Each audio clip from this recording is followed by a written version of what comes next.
Pernahkah anda memandu seorang diri pada awal pagi ketika jalan masih gelap dan dunia seolah-olah belum terjaga? Pernahkah anda rasa seperti ada sesuatu yang mengekori daripada belakang, tetapi anda memilih untuk tidak menoleh kerana naluri anda berkata tidak semua perkara patut dipandang?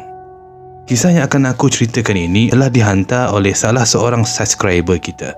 Dan kalau anda juga mempunyai kisah misteri, seram atau pengalaman pelik yang sukar dijelaskan, anda boleh kongsikan kepada aku melalui email aditoastmaster@gmail.com. Segala identiti akan dirahsiakan dan kisah akan dikongsi untuk tujuan perkongsian dan pengejaran saja. Malam ini, aku akan ceritakan satu kisah berdasarkan pengalaman sebenar seorang wanita yang aku gelar sebagai Amy, bukan nama sebenar. Kisah ini berlaku di Jalan Setakan, Kuching, Sarawak. Sebuah jalan biasa bagi kebanyakan orang. Namun, bagi penduduk setempat, jalan ini menyimpan satu kisah lama yang tidak pernah benar-benar dilupakan. Sebuah kubur Cina lama yang dikenali dengan satu nama, Pendam Choli.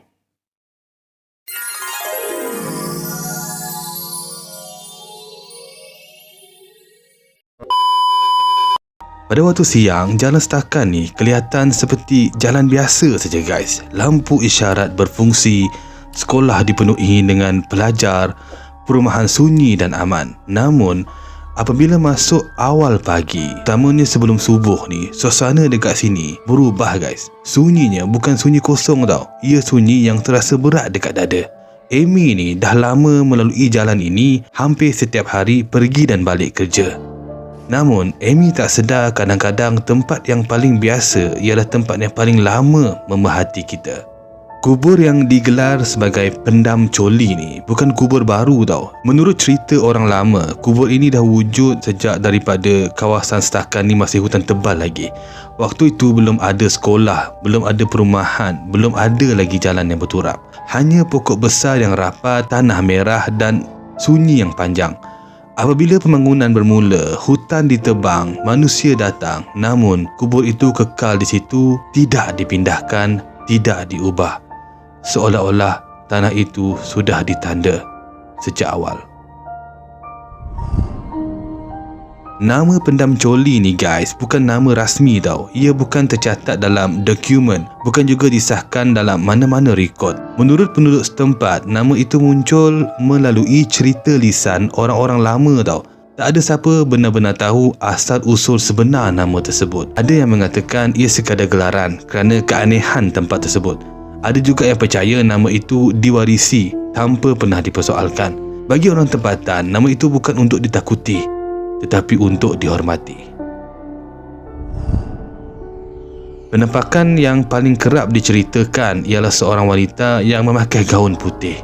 Dia tidak mengejar, tidak menjerit, hanya berdiri di tepi jalan, diam, kaku. Kalau malam yang sunyi, kadang rasa macam ada orang berdiri. Amy pernah dengar cerita ini, dan seperti kebanyakan orang, Amy hanya mendengar tanpa percaya sepenuhnya. Selain daripada wanita berbaju putih, ada satu lagi penampakan yang sering disebut.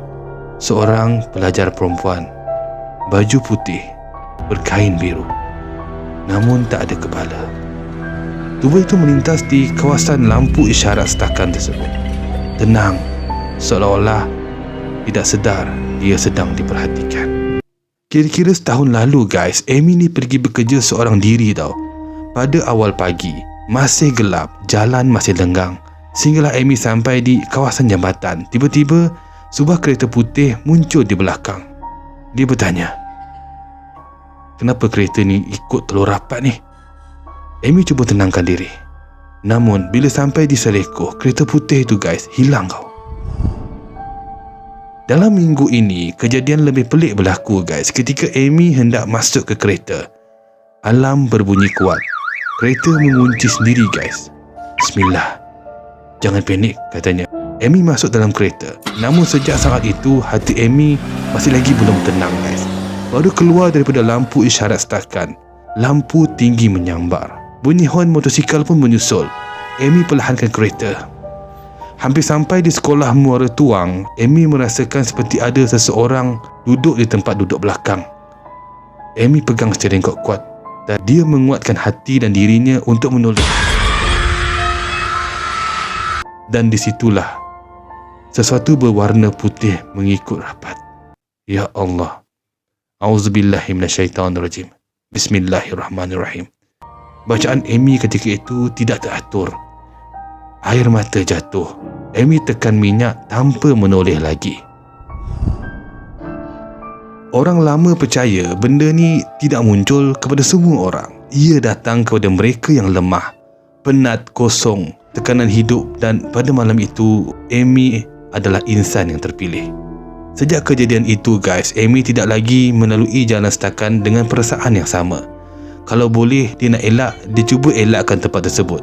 Kerana Amy sedar satu perkara, bukan semua perkara perlu kita lihat. Kerana bila kita dah lihat, ia tahu kita yang melihatnya. Dan ada setengah benda tidak akan berhenti untuk datang semula. Sekian saja.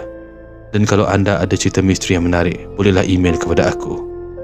Assalamualaikum warahmatullahi taala wabarakatuh.